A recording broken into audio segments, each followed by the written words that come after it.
Howdy folks. For today's video we have the standard portion of day 1 of the new Capenna set championship. If you want the full importable deck list that is in front of me at the moment, that will be down in the description of the video.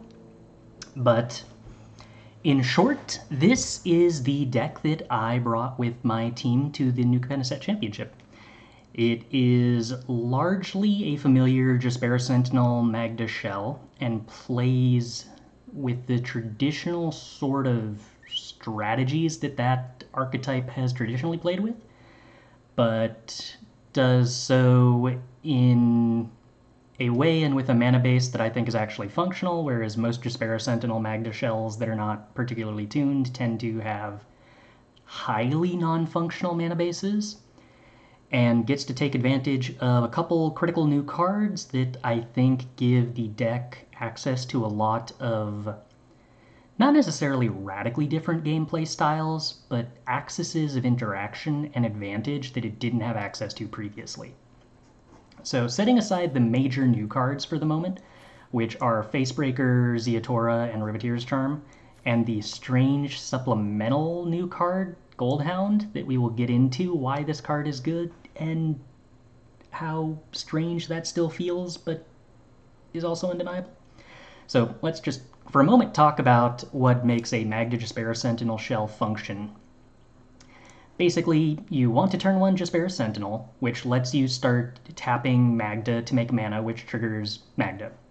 Makes a bunch of treasures, lets you accelerate stuff out very rapidly, fixes your colors, because Jaspera Sentinel and Magda both make any color of mana, which lets you do things like splash for counter spells or fix for 3-color charms and unleash the Infernos and Ziatora in what is secretly actually just a 2-color deck.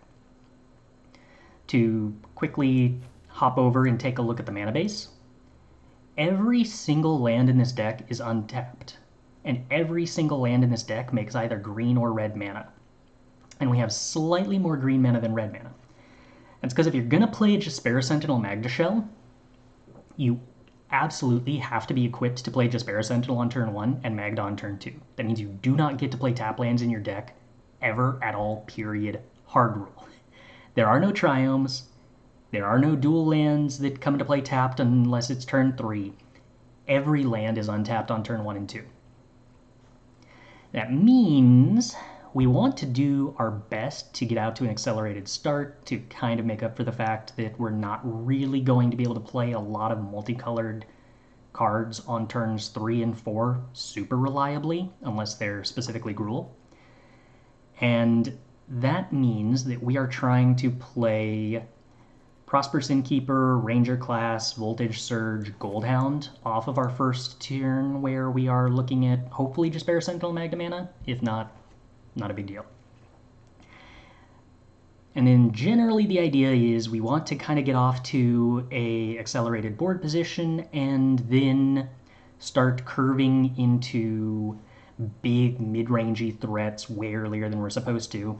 Esika's Chariot, Halana and Alena, Goldspan Dragon, things that immediately affect the board and begin to have a kind of exponentially growing snowbally effect.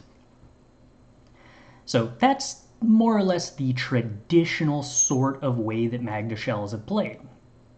The things that have changed are mostly due to Facebreaker and Ziatora. So Ziatora is, in a way, the replacement for Embercleave that this deck used to be able to tutor up with Magda. And the way that it functions is basically just that it's a tutorable fling effect, which gives you a lot of reach. But even when you're not killing the opponent with that fling effect, you can often just kill your opponent's creatures or their planeswalkers, which means Ziatora is actually pretty valuable in a mid-range fight in a way that Embercleave never actually was. And the fact that Ziatora makes 3 treasures every turn when you sacrifice something goes a long way towards fueling Magda to start tutoring up more Esika's Chariots and Goldspan Dragons for more threats and more things to kill. Or even if you're just holding up removal spells or Riveteers Charms or counter spells, which invalidates a lot of different archetypes right now. And the other probably biggest change to the deck, maybe more so than Ziatora, that kind of like fundamentally alters how the deck is capable of playing, is Professional Facebreaker. So Professional Facebreaker is a card that whenever one of your creatures does damage to a player, you make a treasure. Now that's one or more, so if you attack with 3 creatures and they all do damage at the same time, you're only getting 1 treasure, but you're getting 1 treasure per Facebreaker, and because we have cards like Goldhound and Halana that have First Strike, there are situations where we can get 2 instances of damage done in one combat, which means with 2 Facebreakers, sometimes on like turn 4, you'll attack with a board and just make 4 treasures after combat. And then Facebreaker lets you sacrifice treasures to exile the top card of your deck and play at that turn, which can just be a hugely valuable grindy mid-range element to the deck that is pretty low opportunity cost, because most of the deck and the things that enable that sort of grindy treasure access are just cheap cards that are good early game anyway, and curve really well into suddenly now grinding out to the mid-range sort of time frame of the game, while still playing towards your outs of big, hasty, evasive, flingy reach. So basically the deck just gets to play on a ton of angles, and it doesn't really have to pay any truly absurd costs to do so, because the Pathway treasure mana base is just good enough to let you do everything. Mind you, this mana base looks like some sort of cosmic abhorrent sin. And conceptually it is, but it does work anyway. I put a strange amount of effort into tweaking these numbers to make things work, and they just kind of do. They shouldn't, but they do. So the other new big card that has been a really big draw towards black mana is Riveteers Charm. And the main reason for that is to kind of get into the metagame for this set. I was expecting that Jeskai Storm had a pretty good potential to be one of the scariest decks, and I knew from experience playing Magda decks and playing Jeskai Storm decks and playing like every variation of Jeskai Goldspan Dragon control that it's just super difficult to build a Goldspan deck that can play around a deck that can threaten you with early threats, has card advantage, has access to counter spells, and has access to edict effects like Riveteers Charm that kill Goldspan Dragon without giving you the mana to protect it. And also, most of the cards that get played to protect Goldspan Dragons in combo decks, like Sejiri Shelter, or Valorous Stance, or Show of Confidence to get around damage spells, or hexproof spells, all do not do anything to Riveteers Charm. So this deck is just like on every axis, super well positioned against any kind of Goldspan Dragon combo deck.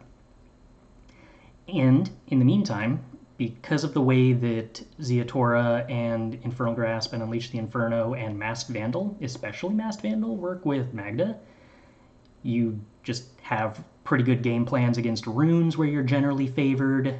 You keep pace with some of their nuttiest draws fairly often. I've beaten a lot of like 13-13 lifelinkers out of them by just accelerating faster than them with the treasure and ramp and card draw, especially if your opponents are trying to attack you and leaving room for you to attack them back. The only matchup that's been kind of awkward with this deck, where I wouldn't say that is actively favored in my experience so far, has been Esper midrange. And that's mostly because decks that gum up the board super effectively make Professional Facebreaker a lot weaker. And because this deck, without Halana and Alena drawn, doesn't go super tall on any of its individual creatures, also winds up being kind of weak to Meathook Massacre. So there's specifically a combination of Luminarch Aspirant, Wedding Announcement, and Meathook Massacre decks that this deck does not love to play against. My expectation was going to be that those decks would be popular, but wouldn't be good enough against this deck to make it not worth bringing when its matchups against so many other decks that I thought were going to be top tier meta decks were so good. I also think that I probably could have improved this deck a lot if I had identified earlier that Unleash the Inferno was really critical against wedding announcement decks. So there's a pretty good chance that like there should be one less Infernal Grasp and one more Unleash the Inferno, maybe even like two more Unleash the Infernos. I would need to actually test that, and I haven't gotten around to that. But that might be a thing you try to do for this deck if Esper midrange is dominating the ladder and you want to tweak it to have a better matchup there. Most of the testing that I did that kind of missed that was against Esper decks that had been tweaked to beat the mirror. And most of the ways that Esper decks actually get ahead in the mirror involve cutting the cards that are good against Magda and Jaspera Sentinel, trimming Luminarch Aspirant, trimming Wedding Announcement, playing 2-drops that fly and have flash instead. But that turned out to not be development that most of the other players at the set championship found, but oh well. Anyway, I have talked for way too long. Let's start watching some games. Alright, I'm out of practice on talking, because I've been spending so much time practicing over the last couple of weeks rather than streaming. So this might be bumpy at first. We have round 1 of the Streets of New Capenna Championship. And I have gotten the round 1 pairing against Yuta Takahashi, who is playing the deck that I most don't want to play against, Esper midrange. Luminarch Aspirant and Wedding Announcement are actually a pretty big problem for the deck that I'm playing, which is 4-color Magda Treasures. This version does only have 1 Meathook Massacre, though, and not 4 copies of Vanishing Verse. And the mana base is a little less reliable because of the existence of Jwari Disruptions. 2 Meathooks in the sideboard, though. Well, this might be more favorable game 1 than some of the matchups that I've tested against Esper. Player draw is going to matter a lot. 4 Wandering Emperor, 2 Loth. Loth is pretty inconvenient. Not my favorite.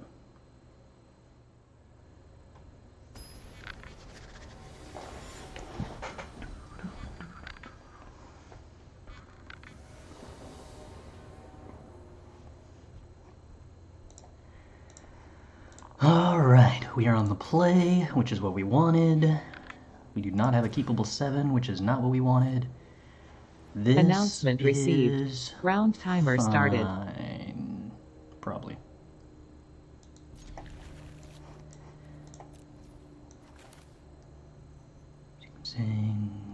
Yes, this is something we want on red.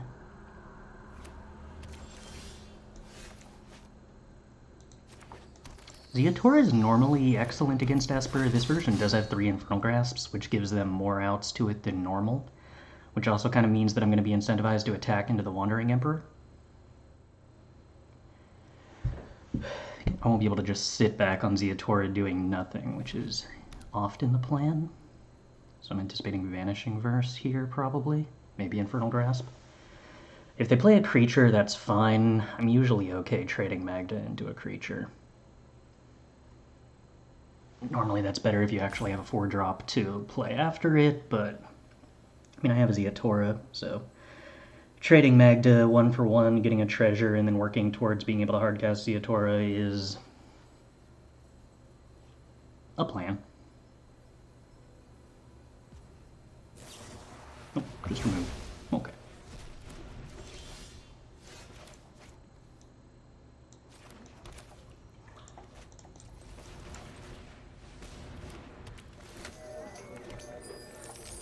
Alright, so an untap land, which is every land in the deck, gets us Goldspan, but otherwise we are dwindling on resources, which means if I draw more Goldspans and more Ziatoras, I'm going to be concerned. If I draw a Chariot, that's fine, although we'll start to fall behind on tempo because I'm going to have to sack the treasure to accomplish that.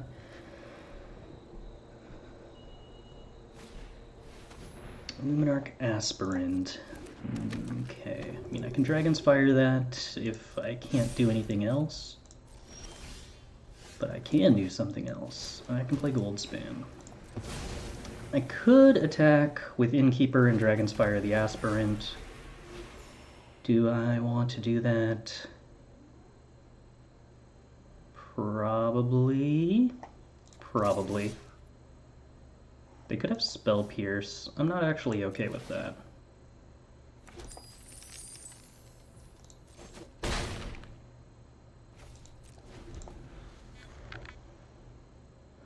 Having the Prosperous Innkeeper alive actually lets me sack it to Ziatora to get a bunch of treasures, which has a lot of different ways that it can matter.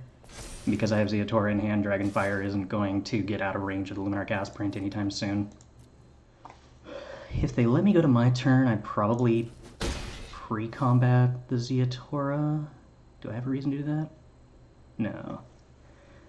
Because I can still swing with Goldspan Dragon through Wandering Emperor anyway. Yeah, there's the Wandering Emperor. So the Prosperous Innkeeper does get to kill the Wandering Emperor now. Which isn't ideal, but is fine. Alright, Chariot's a good draw. Back to wandering. Gain a bit of life. Luminarch Aspirant's still in range of the Dragonfire because of the Ziatora.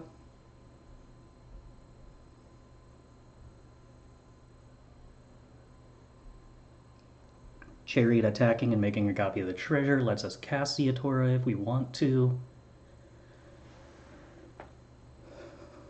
Luminarch Aspirant's gonna have 4 toughness, which, well, 4 power really, that lets it trade with a Chariot, which isn't ideal, but could be worse. Land.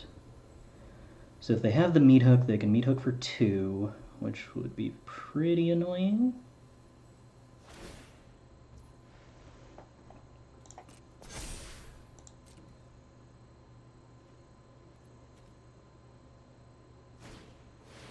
Yep.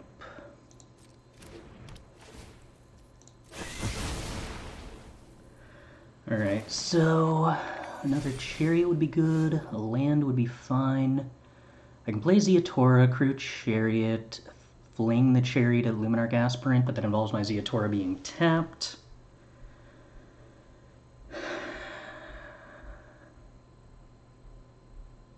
Which is pretty bad into another Wandering Emperor. Do I have any alternatives whatsoever, though? Not really.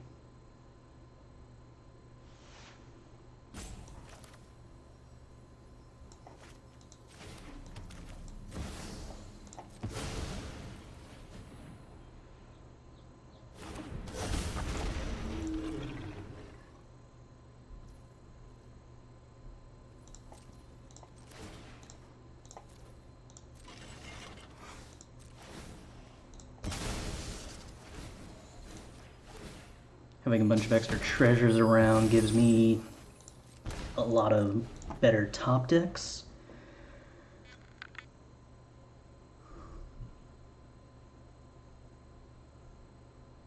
Infernal Grasp would not be ideal. Wandering Emperor would be worse. Loth is fine. Are you enraptured by my do what I demand? Magda would be better if I had any land I could animate to fling to get some treasures.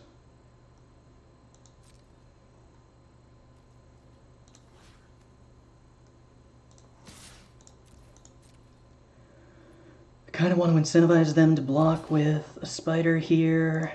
Yep.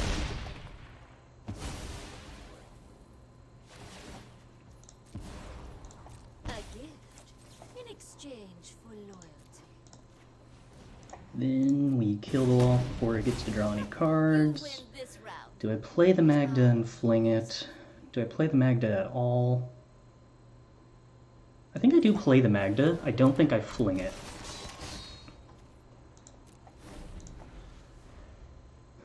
They've already used up the one meat hook, so I don't think overextending to the board is something that I'm, like, needing to worry about anymore.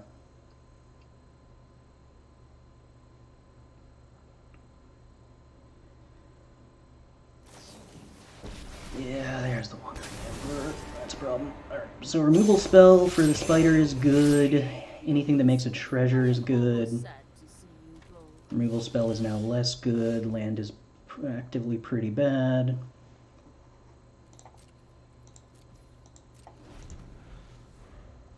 Ugh.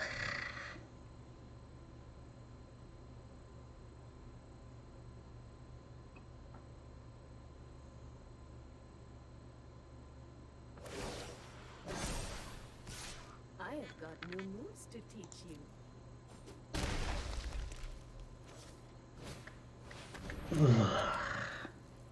Alright, winning announcement plus meat hook's real bad.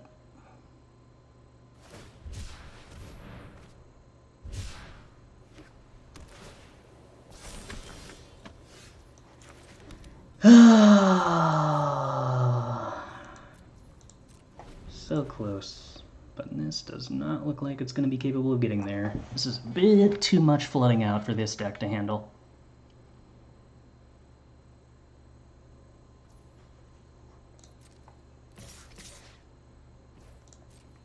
Alright, they choose to draw a card, which is probably fine for them because they're down-ticking Wandering Emperor. Yeah. We must protect the people. Okay. Well... I still don't have anything I can fling. Can I animate the den? I can animate the den and still play Ziatora and fling the den. That doesn't do very much, though, because then I'm still losing all the treasures anyway.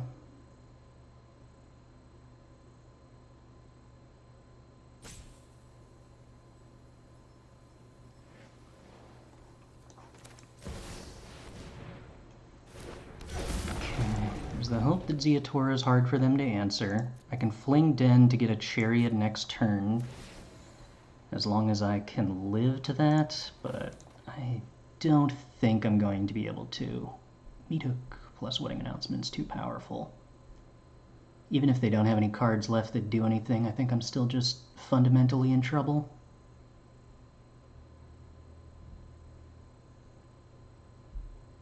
Announcement received. I'm gonna have to double block here, take 3, then take 2 more off Meat Hook triggers, down to 7. Down to 4. Down to 3 if they uptick Wandering Emperor on the spider. Okay. Remember your training.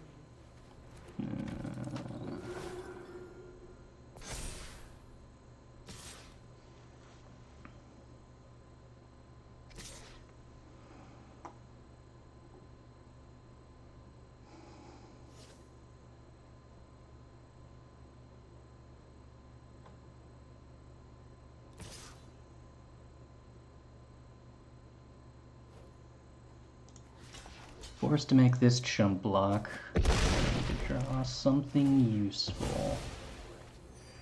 It's basically Chariot or bust. I'm not sure Chariot's like even that good. Land definitely doesn't do it.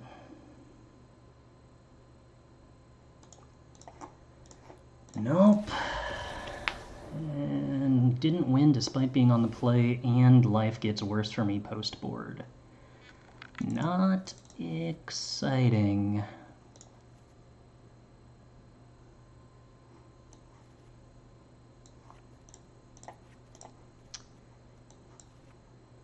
Let's see.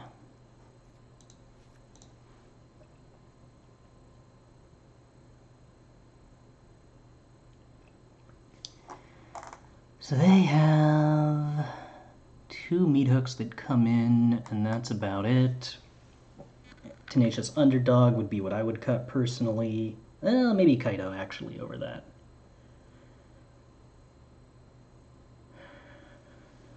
No, they do have 2 or 4 Rafines, so I do need Infernal Grasps.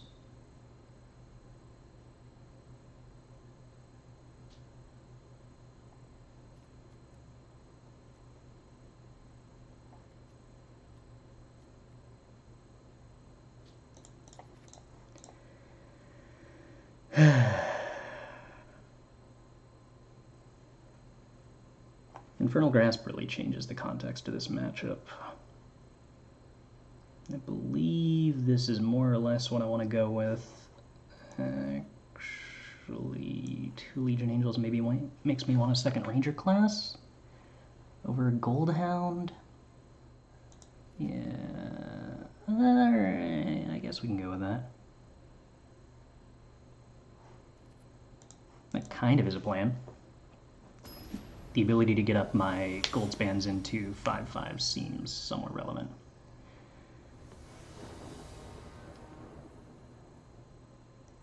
Alright, take the play.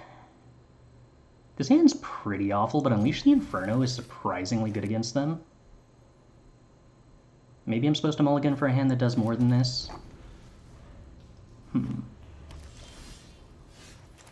Alright, that's a decent start. Something that has the potential to actually hit this turn, turns Facebreaker into a much, much better card.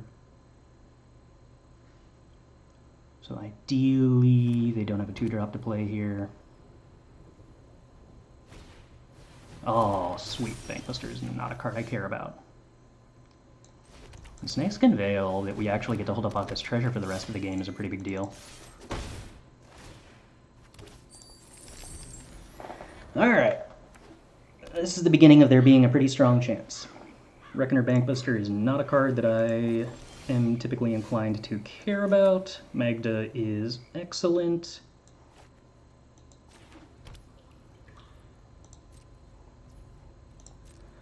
Alright, we get to swing with Facebreaker. I do not need to begin activating Facebreaker now that I have Magda.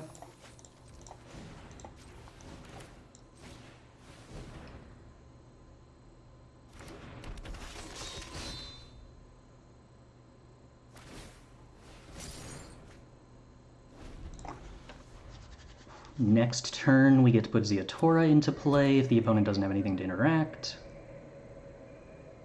Meadoak Massacre here can kill Magda, which would be sad. I could Snakeskin Veil to save Jaspera Sentinel, but I don't think that I would do that at this point.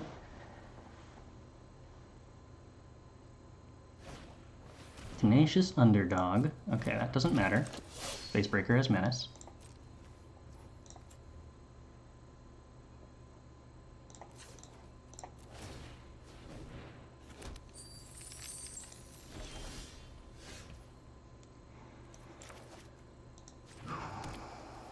Could fire up Den and swing for pretty much no cost.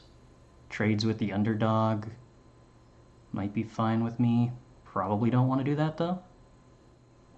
Think I'd rather just hold up Unleash the Inferno.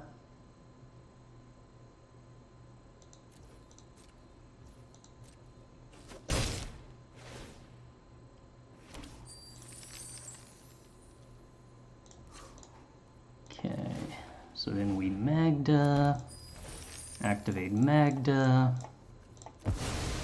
get Ziatora. Ziatora flings Jaspera Sentinel.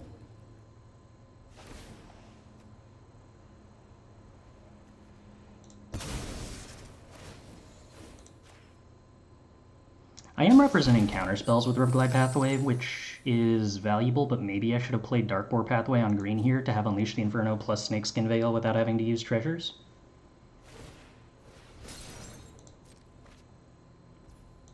I could Unleash the Inferno to blow up the Bankbuster, but I just don't really care about the Bankbuster, and I care a lot more about Wedding Announcement, that I want to blow up with Unleash the Inferno before he gets a chance to put any creatures into play.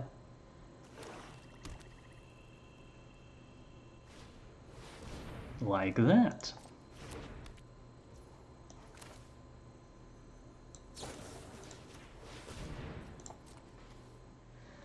I guess they can remove their own Tenacious Underdog to fizzle this and deny me the ability to blow up Wedding Invitation, but then they're like using a removal spell on their own creature, which means not activating Bankbuster, which is just pretty harsh for them. Because then I get to fire up Den, swing with everybody, do lethal. Yeah, that probably isn't good for them. As it stands, they can activate rank under Bankbuster to get 1 chump blocker for the den, leaves them taking 11, fling 13, 14? No, that should be lethal.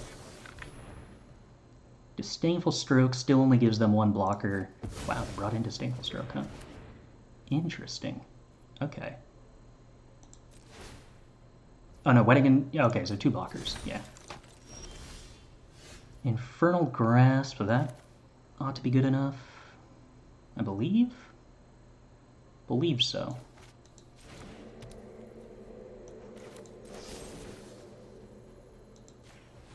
Oh, no time but the present to find out. Oh, no, I was supposed to kill the 1/1. I forgot the 3/3 could actually crew the Bankbuster. That was pretty awful. That was pretty awful. Alright. Time to see what we can do to improve on sloppy morning play. So now if I crew the den, swing with everything, they block Magda and the den, take 8, fling down to 10. Yeah, wow, that was quite bad.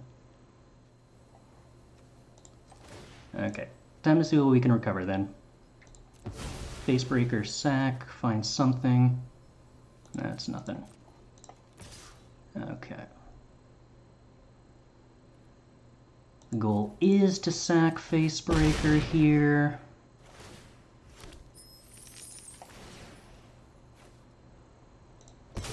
Should be flinging that at face. I believe so. Alright. So a tiny amount of missed lethal. I forgot Bankbuster could actually get crewed before it removed its final counter. So if they go for Wandering Emperor to answer Ziatora, I should mostly be fine. If they go for Lolth, life is a little more awkward. Envy the strong, for they subservience. 4 blockers.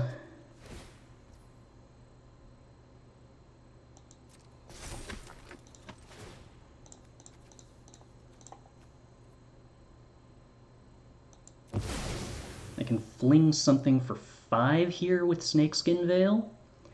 So I need 1 point of damage to get through. If I get Chariot, I have 1, 2, 3, 4, 5 attackers. But I couldn't crew Chariot in that case, so I could only fling something for 4.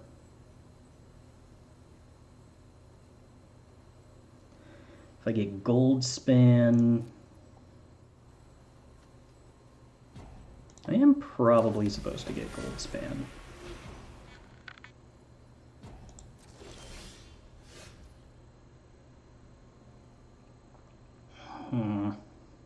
Chariot's interesting, but doesn't change anything. Swing with these 2. I get counters on Lolth. Fire up Den, swing, no changes. Right, okay.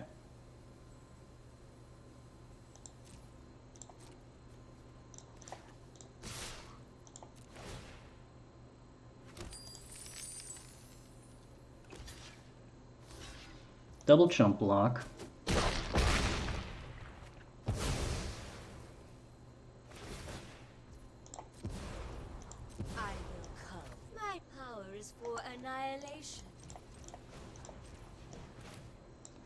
Play Chariot. Am I supposed to fling Chariot at Lolth? Probably not. Am I supposed to fling a cat at face? I'm probably supposed to fling Chariot at Lolth.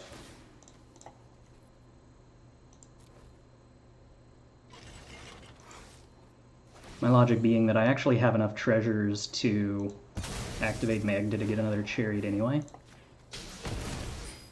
A pity our time is over. So they need an answer to the Ziatora. They could have Infernal Grasp Ziatora. I think I actually just let that resolve then and just protect Goldspan with from Wandering Emperor. Worst case scenario is they Infernal Grasp my Ziatora, and then I Snake Skin and the Wandering Emperor down tick on Ziatora, gain 2 life in response. So fizzling the life gain with Snakeskin Veil is the only important thing to me. Anyway, alright. Getting off to a massive early lead, punting, but managing to not throw it entirely. Delightful. Now I have to do this on the draw. Now, Disdainful Stroke and Reckoner Bankbuster were not cards I expected them to bring in, which means they cut more cards than I was expecting.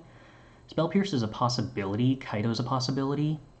I was expecting Tenacious Underdog to be the card that they would most want to cut. I imagine that means they brought in 2 Disdainful Strokes.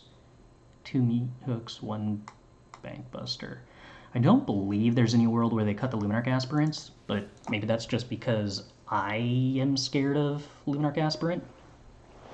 And maybe they are not aware of why I'm scared of that.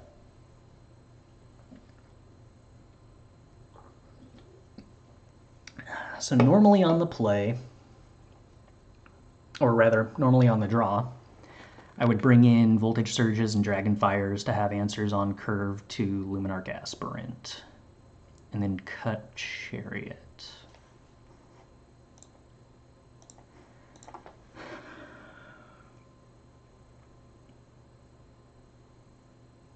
Do I still feel like that's correct?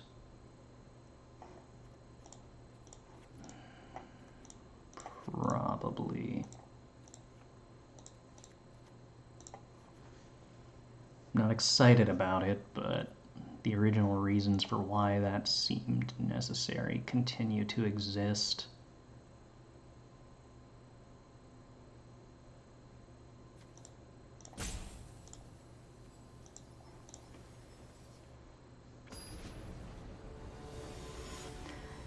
I guess Bankbuster makes more sense if you're boarding into a Disdainful Stroke plan, which I don't think that would indicate they have any reason to bring in negates here, but okay. This is acceptable. Turn 1 Voltage Surge, turn 2 Magda, possibly turn 2 Innkeeper depending on what we draw into, but yeah, most of the time I would just want to play Magda on 2 here, I think. It's really bad into Wedding Announcement, but most of my curves are very bad into Wedding Announcement. Okay. Well, Den definitely means that I'm playing Magda on turn 2. I imagine Magda gets killed. I hope it's Infernal Grasp. Yay. Okay, no Wedding Announcement, I should hope. Yeah. Okay.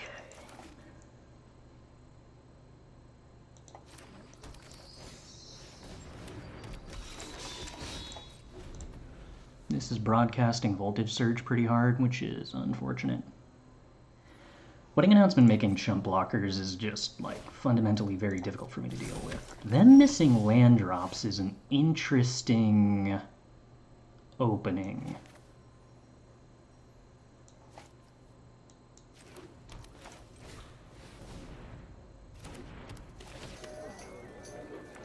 Not in the sense of, like, giving me something to do, but in terms of long term,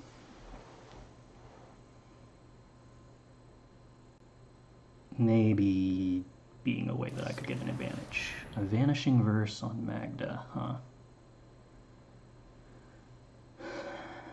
Okay, I don't think that's worth using up a negate for.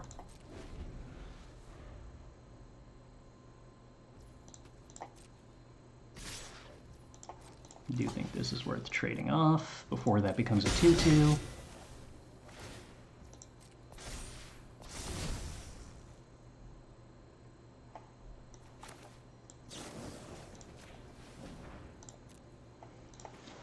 Don't really want to hold up Ziatora, or I don't want to play Ziatora into a Disdainful Stroke. Goldspan's interesting. I still can't play that yet, though. Would have been nice to hit a land drop so that I could animate Den. A land that doesn't make white mana, interestingly. And a Luminarch Aspirant holding up Disdainful Stroke, huh?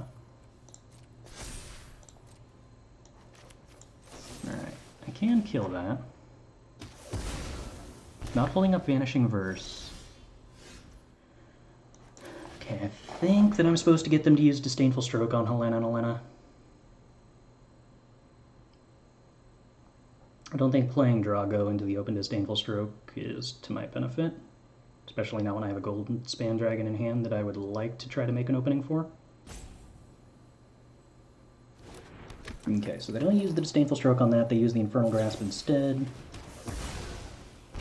And we have demonstrated that I do not have Snakeskin Veil. Oh, untap land, and it makes white mana. Wedding Announcement, still holding up Disdainful Stroke. Harsh. More Goldspan Dragons that I can't play into Disdainful Stroke. Do I have an incentive to play it anyway? To not... Basically, playing it into Disdainful Stroke is real bad. But if it just ends up being Infernal Grasp or Vanishing Verse, I'm fine.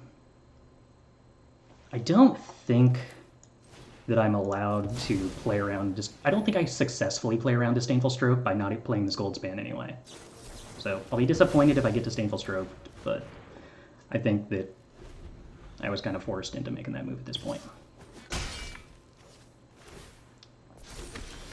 Okay. Land is pretty decent. Hopefully there is not a second Disdainful Stroke. That is 2 of 2 Disdainful Strokes. That is pretty brutal.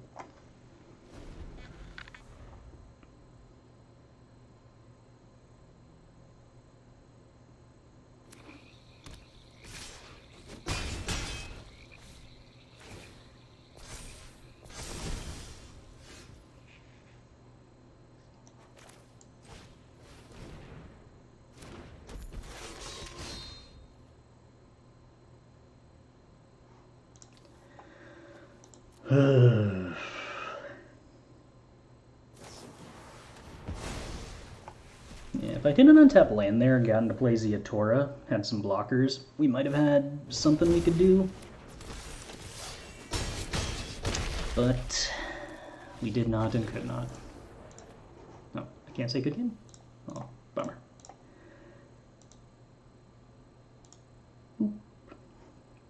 Alright, well, on to the next one, hopefully not getting paired against Esper. Alright, round 2. We are against Jeskai Storm with Goldspan Dragons, Leirs, big scores, lots of removal. Lots of removal, actually. Which is... perhaps a little intense. Only 2 Smoldering Eggs on the sideboard, which I can kind of live with. Historically, the sideboard plan against Jeskai Storm of playing Disdainful Strokes and Negates has been powerful, so we are hoping that takes off. This version is playing a lot more main deck removal than I am used to seeing out of Jeskai Storm, and a lot less combo pieces, which shall be interesting. I think that probably gives it a slightly better matchup than most Jeskai Storm decks that I've played against. Okay, on the draw, not ideal, but Riveteers Charm is extremely good to have. Dragon's Fire plus Goldspan Dragon is not what I would ideally like to have, but we can accept it.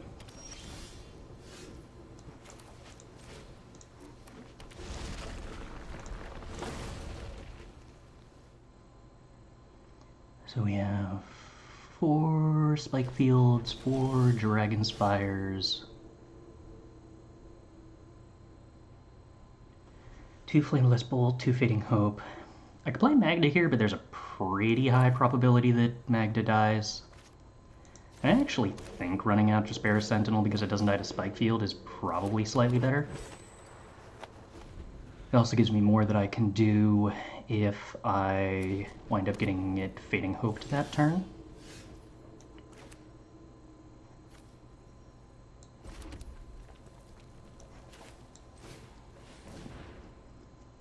We can now pay for Jawari on Magda. This is not the turn where I need to hold up Riveteers Charm, but we are approaching that point. Looks like they're debating if they want to kill the Jaspera Sentinel or the Magda. They like to kill the Jaspera Sentinel. Okay, which means they're not killing the Magda if they want to cast Big Score or Windfall this turn, which I am okay with. There's the Windfall. Okay. Goldspan Dragons are certainly interesting. 2 Sojiri Shelters have been used. Magda trading for a land or a treasure here probably and Spikefield Hazard, which is not terribly ideal. Oh, just Fading Hope. Okay. Interesting. So if I choose not to play Magda here, that's pretty telling. I think I'm supposed to redevelop Magda and just hold up Dragon's Fire on Goldspan. It's not the strongest, but I do need to pressure the opponent before they find a Galvanic. And there's the Goldspan.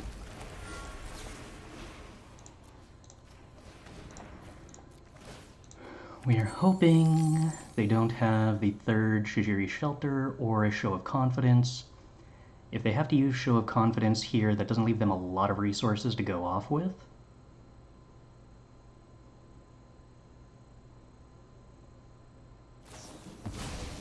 A Windfall. Then Show of Confidence. Okay. Announcement received. Round timer started. So they wind up with a lot of treasures. I won't be able to play Goldspan this turn, unfortunately. Expressive hurts.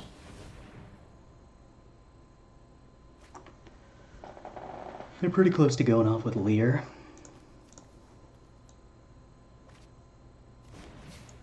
Flame Blessed Bolt for Magda.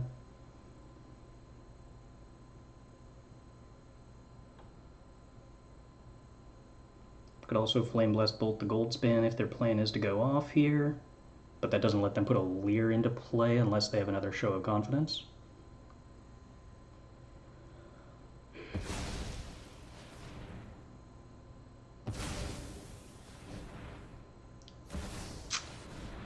Yeah, alright, that's probably gonna kill me. So they get to Flame Blessed Bolt the Goldspan, make a treasure. Dragon's Fire, the Goldspan, make a treasure. Nope. Just gonna Show a Confidence? Okay. That gives him a lot of mana. And a lot of cards. Yeah. Getting to play around Show of Confidence in hand is why holding up Riveteers Charm is good, but I do need to have actual threats deployed, unfortunately.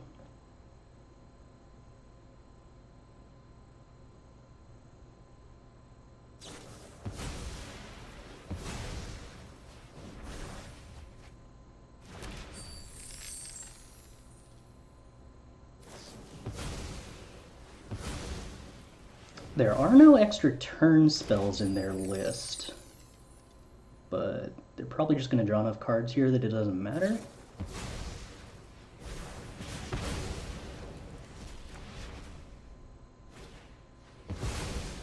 Yeah, that'll do it. And interestingly, Voltage Surge would have meant that if I actually still had the Magda, I had a potential here, but without that, I do not think that I've got anything that matters. Unfortunate. That was the exact sort of combo that I could not handle. It is not typical that they are able to do that on turn 5 through removal, but it is something that can happen. Alright, so we want to cut Halana and Alena. Cut Ziatora, Cut a Goldspan. Bring in Snakeskins, counter spells, Riveteers Charms. Cut Chariot. Cut Dragon's Fire, cut Voltage Surges. Keep as much early interaction, well, keep as much early pressure as possible and interaction for the cards that matter. I don't believe Infernal Grasp is worth playing. Alright. We are pretty favored post-board, but we're also slightly favored. Well, we're not slightly favored game one. We're very favored post-board, and pre-board is kind of a race to see if the Jeskai deck can combo off fast enough. Maybe that's less true against a version that plays this much removal and fewer combo pieces. I was considering registering a deck like this, but I couldn't get it to the point where it could actually beat Go Blank's post-board. And this version, I guess, has 2 Orvars, which could be an attempt to play around that, but for the most part looks like the same sort of problem against Go Blank that I was uncertain about. Alright. We take the play. We keep turn 2 Magda. Lack of green mana is a little concerning if they have a removal spell for Magda. But Magda into Facebreaker is the goal, and then we're going to have to try to top deck some interaction.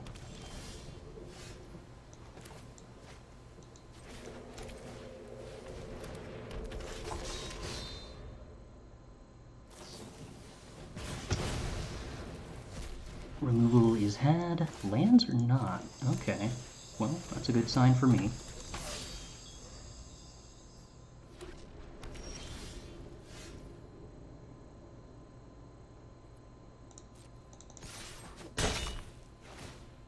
No bounce spell. Good to see.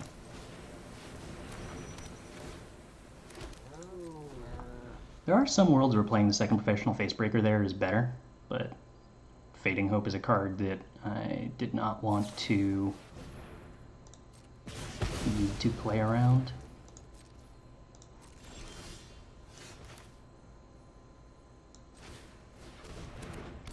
Alright, I could copy the treasure here for card advantage, but I believe that I am more interested in pressuring the opponent right now.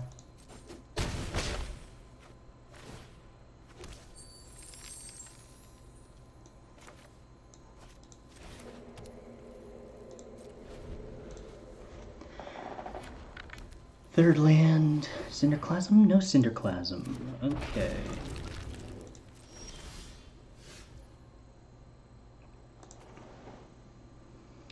So I could Jaspera Sentinel, Shock Smashing. Jaspera Sentinel doesn't actually accomplish crewing Chariot. Enemy Den. Crew Chariot swings. Could also play Sokenzan, Smashing Smoldering Egg. Hit for 8, put the opponent to 4. I don't believe exposing Den is what I want to do. I don't actually believe that playing out Sokenzan is what I want to do either.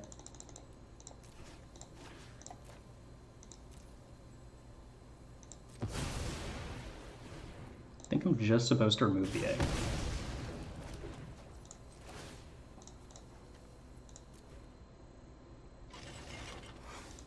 I don't want to attack with Facebreaker because that gives them a Fading Hope target, although they'd probably just target Chariot.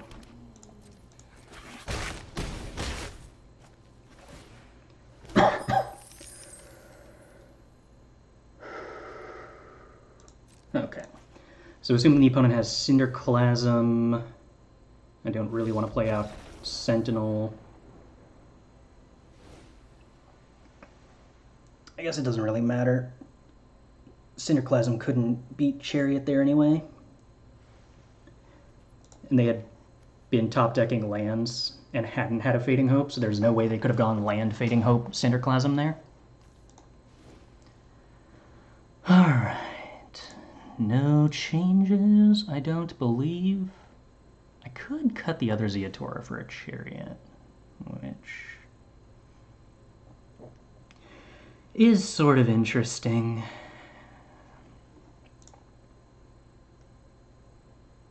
There are not a huge amount of curve outs that actually involve me doing anything meaningful with Ziatora here.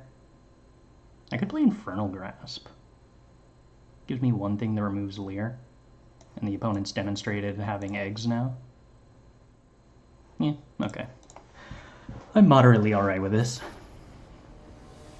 It's not really an answer to Goldspan Dragon. Usually when they play Goldspan Dragon, it's with protection.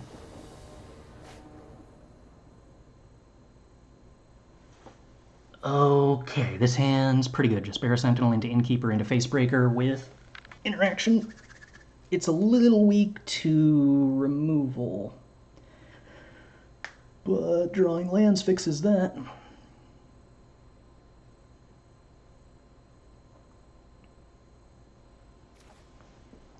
Definitely you keep.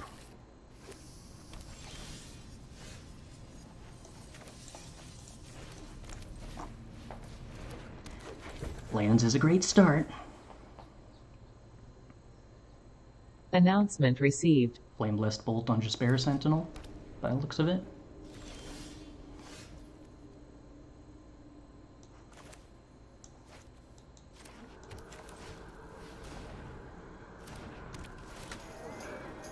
I could play out the Goldhound here.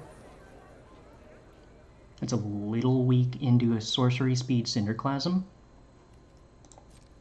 I don't think that I'm willing to do that. It's very powerful if they don't have exactly Cinderclasm, though. I think I can afford to play slower. Having the Goldhound developed with Professional Facebreaker in play is a really big deal, because the first strike gives an additional treasure. Second combat phase for Professional Facebreaker to see creatures doing damage. Dragonfire on Sentinel. Okay.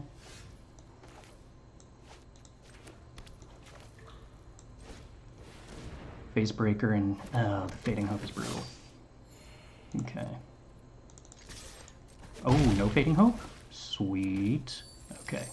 Once again, could play out the Goldhound, but at this point I'd rather hold up Negate for a sorcery speed Windfall.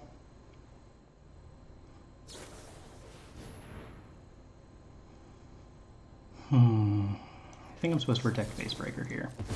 I do have the Riveteers Charm, so I'm kind of insulated and just rewarded for developing my board as fast as possible.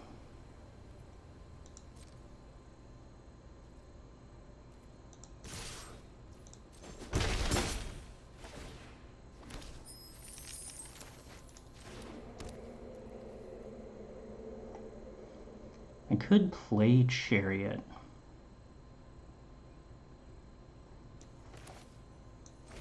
I think I want to play slightly slower than that. Still holding pauses like they have a Fading Hope, which is a little confusing. Okay, no Goldspan this turn.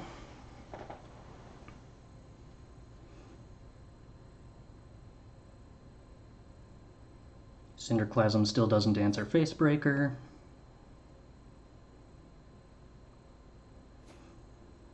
Spike Field for Goldhound. Dragonfire for Facebreaker, ignore the Spike Field.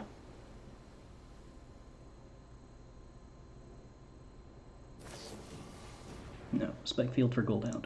Okay. Hermit. Alright, land's a good draw. It means we get to deploy the Chariot this turn. Oh, Hermit can counter Riveteers Charm, huh? If they have an untapped land. Untapped land, Goldspan only leaves them one card in hand. I think I'm okay with that.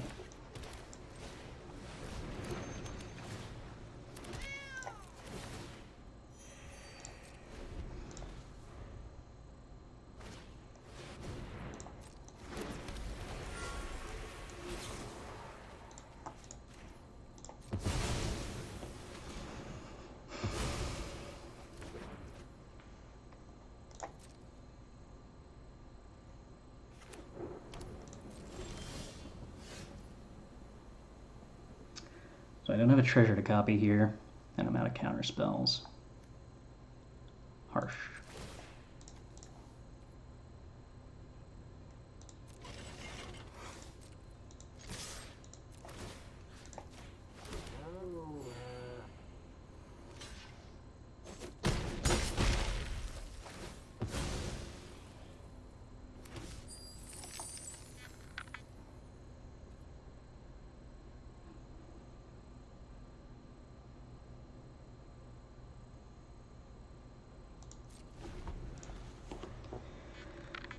Alright, so if they go for Goldspan, I could choose to sack the treasure in response, looking for Jund Charm, which is pretty narrow. They have to combo off here on 3 mana, which is sort of difficult for them to do.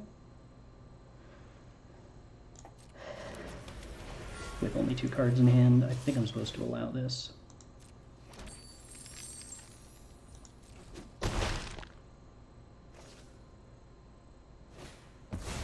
Yeah, okay.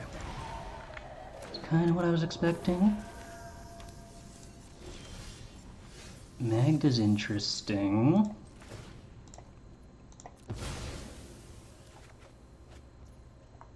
Alright. Well, that's a good order for things to happen in.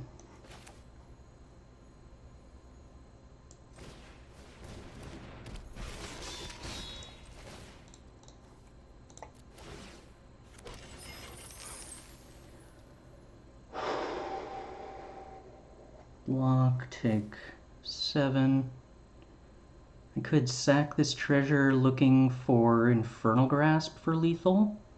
I don't think I'm supposed to. I think I'm supposed to copy the treasure and then play the land so that I can potentially look for a counterspell if I need to on their turn.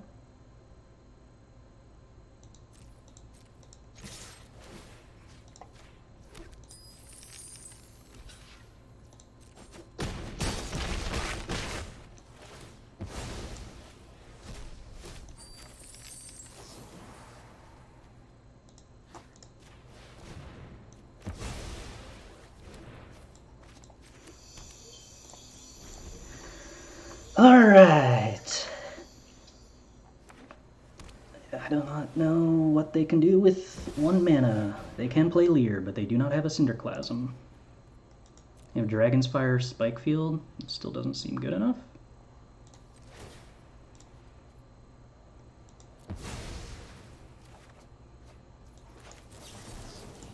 It definitely doesn't seem good enough.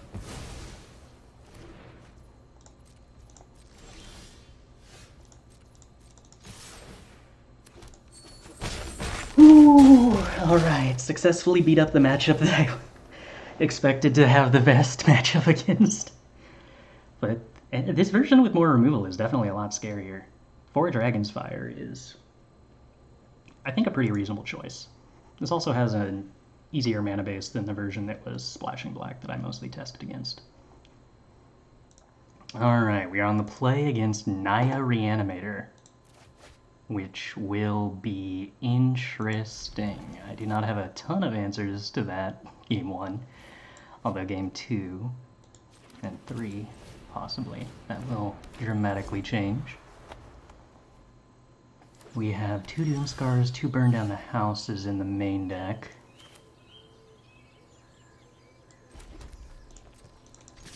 I think I'm supposed to try to go for a Goldspan Dragon next turn. What kind of interaction would the opponent have for that? Dragon's Fire with Velomachus in hand? Possibly. Or Flame Blessed Bolt on one of my 2 creatures now. Untap, land, go.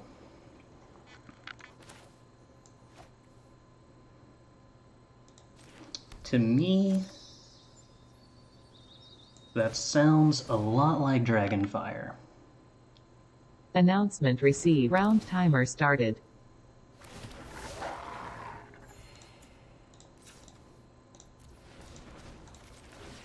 So I don't want to run out the Goldspan.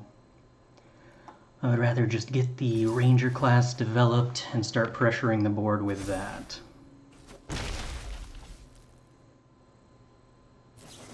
There's the Dragonfire, which doesn't have to reveal anything this turn. Fable the Mirror Breaker, giving the opponent 5 mana next turn if I actually allowed them to have it. We are not going to allow them to have 5 mana, however.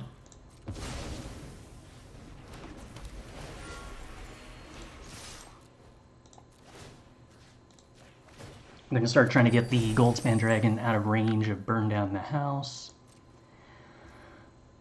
I want the opponent to not know that I'm going to remove their Mana Dork until it is after they have made their discard decisions. I don't believe they have any cards in their deck that can punish me for that decision, but I can counter on the Goldspan Dragon also plays around a Ganjo, which they do have one of.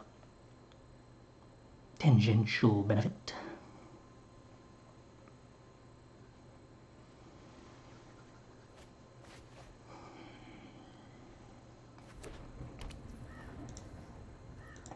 If Philomagus is something they were to reanimate post-board, whoa. I can't let them play a 5-mana board wipe here. So this just has to happen.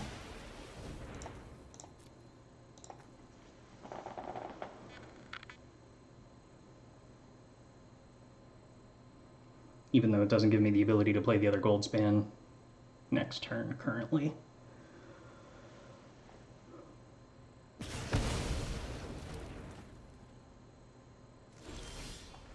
But I could top deck the way to play the Goldspan. Okay, so Wandering Emperor gives them 10 life. They have 1 copy of Wandering Emperor. I could play Goldspan Dragon, put a counter on Goldspan Dragon, put them to 1, and then they untap and board wipe me, which sounds pretty bad. I could choose not to, and just upgrade Ranger class, attack with everybody, put a counter on Prosperous Innkeeper.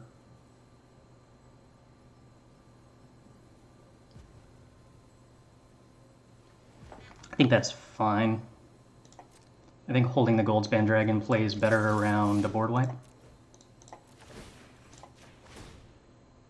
Wandering Emperor into a board wipe is what I'm more afraid of. Oh, okay. Well. Windfall into removal spell?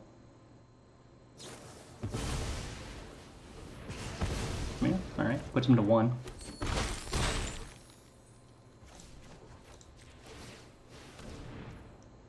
Still pretty challenging.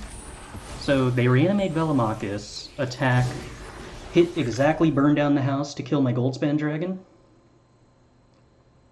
and have a Vigilance blocker for my other Goldspan Dragon. That will not do it, though. Okay.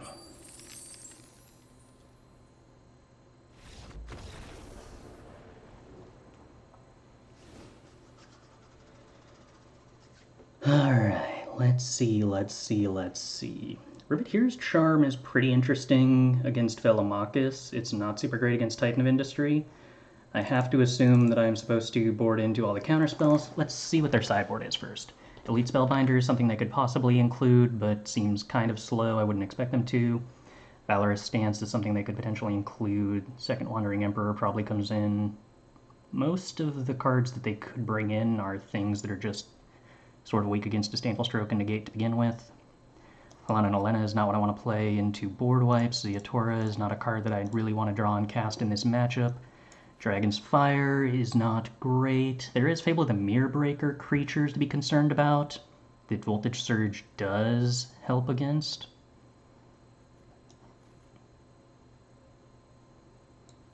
But I feel like I probably want Riveteers Charm to answer big creatures more. Infernal Grasp is technically a way to answer Titan of Industry or Velomachus. It's not ideal in either case.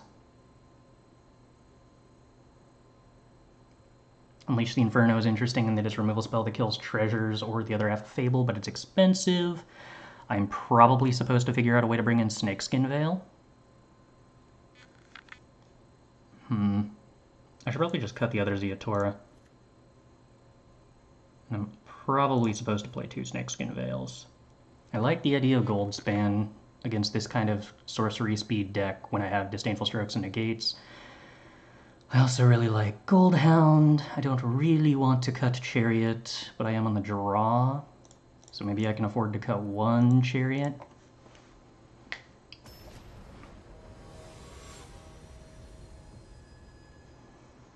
Turn 5 is where they start to get to do really powerful things, so tapping out on turn 4 gets to be a little dicier. This hand doesn't do very much, but it has a lot of potential to top deck into any number of things that are solidly accelerated.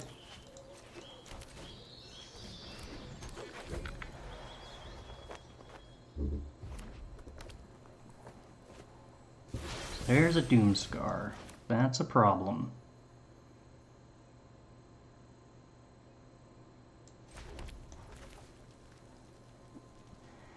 Do I want to play this Jaspera Sentinel into the turn 3 Doomscar? It doesn't actually leave me with anything. Potentially playing this Barkchannel Pathway on turn 1 was wrong. I think I'm going to not play this Jaspera Sentinel out.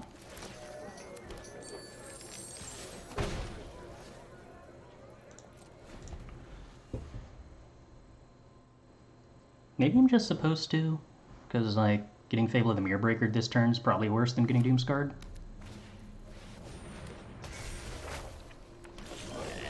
And top deck beats are rough.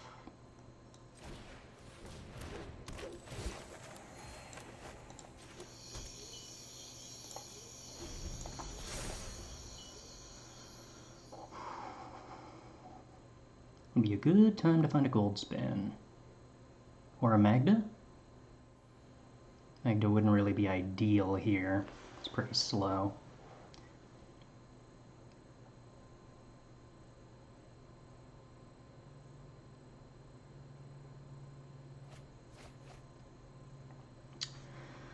One Doomscar down. So we have 1 Foretold and 1 in the graveyard, which would be it for hard board wipes, but Burn Down the House is basically a board wipe.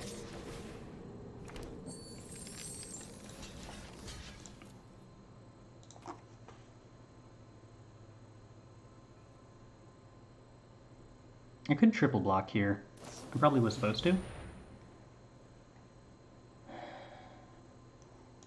And I don't think I can accept Wandering Emperor right here, which is a disappointing use of my negate. Goldspan, but now I don't have the negate that would have made that very good, unfortunately. Still kind of just too few resources here. If I top deck a Disdainful Stroke, there's a chance. Best draws would probably be Disdainful Stroke into another Goldspan Dragon.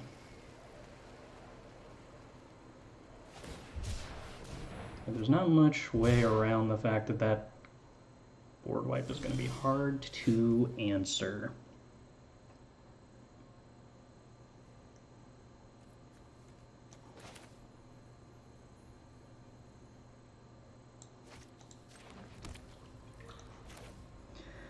Still don't really think I can play out the Goldspan into the board wipe.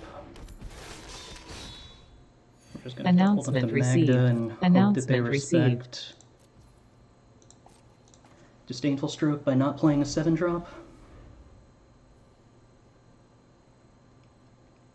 Likelihood would be that they board wipe instead. Yeah. Okay, well, it's not the worst 7-drop that could have happened to me.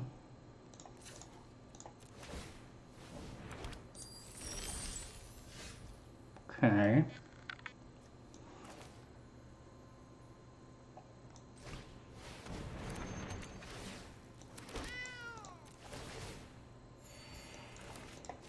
So now they have to board wipe, or I get to activate Chariot next turn. This would be a position where having a Ziatora would have been a much bigger deal. 4/4 Angels were not something that was on my mind, but I guess they have 4 Emiria's calls, so maybe I actually should have been prepared for that.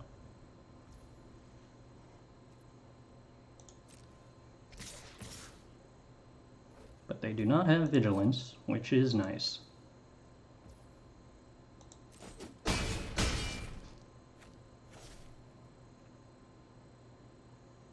Do we board wipe now? There's no third green source, so Titan of Industry is not hard castable. Another Emiria's Call. Yeah, that's going to be a problem.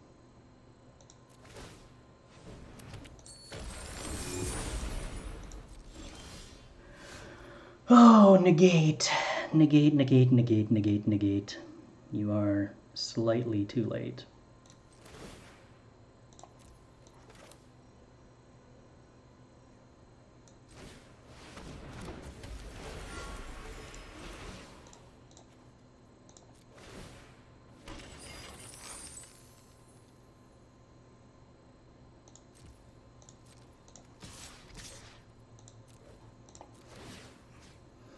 Could copy a treasure here. Does that accomplish anything for me? I'm already going to get 5 treasures from Goldspan. I have negate up off Jaspera Sentinel.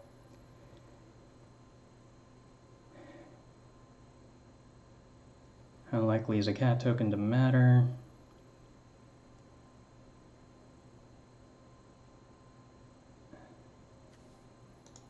I think there's a pretty decent chance I wind up having a chump block with Jaspera Sentinel, so I believe I have an incentive to get the treasure here. Oh, this is a moment where Ziatora would be fantastic to get, and I am deeply regretting siding it out. So from their perspective, they have to be worried about the Ziatora fling.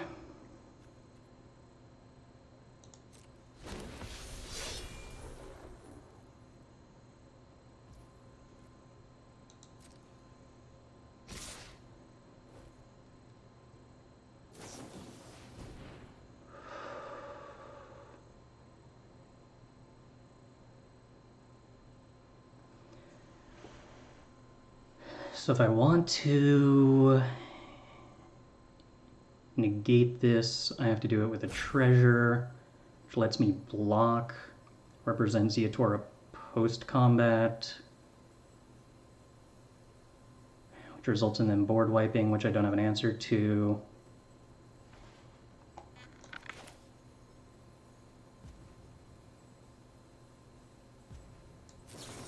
I think I have to negate this and then chump block.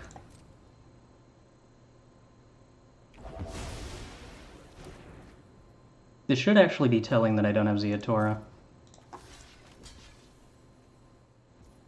because I would have cracked it to get Ziatora and block here and then held the negate for the board wipe.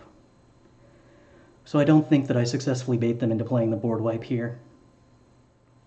I mean, maybe I do, actually. I think they still have to board wipe. They're just dead on the crackback regardless. Which leaves me with my 5 treasures, which makes negating correct. I can't really activate the treasures and get anything meaningful, so I don't think I should bother. I don't believe that fetching Goldspan Dragon to block and then having the negate for the board wipe worked. Maybe it did. No, it would have been too short. Ziatora would have worked. Okay, so we think we have some instant speed spell that's relevant here then?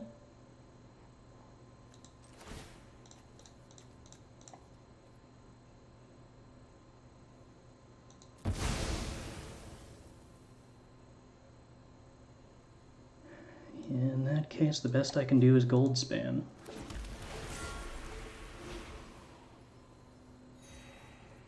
I wanted to fetch here in case I was wrong and forgot, and actually had Ziatora left in.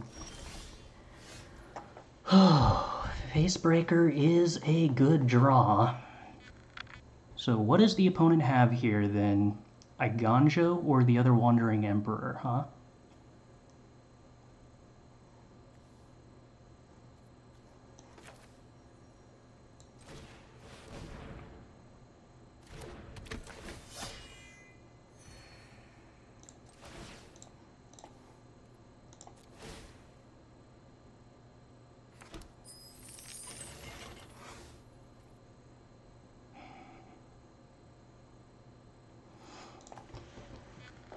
Snakeskin Veil is what I could hit off Professional Facebreaker here. I did not keep in anything else with haste that's relevant.